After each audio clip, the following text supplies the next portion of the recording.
ప్రధాని మోడీ హయాంలో ధనికుల పేదల మధ్య అంతరం 100 సంవత్సరాల గరిష్ట స్థాయికి చేరుకుందని కాంగ్రెస్ అధ్యక్షులు మల్లికార్జున ఖార్గే ఆరోపించారు.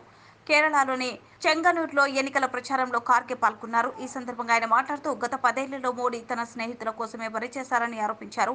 దేశంలోని అన్ని జాతీయ వనరులను మోదీ తన స్నేహితులకు కట్టబెట్టారని విమర్శించారు.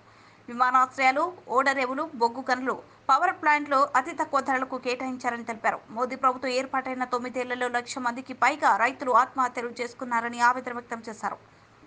స్వతంత్ర భారతదేశంలో తొలిసారిగా రైతులపై బీజేపీ ప్రభుత్వం పన్నులు విధించిందని ఖార్గే విమర్శించారు.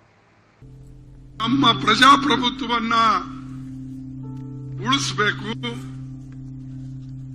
ಎರಡನೇದು ನಮ್ಮ ಸಂವಿಧಾನವನ್ನ ರಕ್ಷಣೆ ಮಾಡಬೇಕು. ಇವು ಎರಡು ಮುಖ್ಯವಾದಂತಹ ವಿಚಾರ.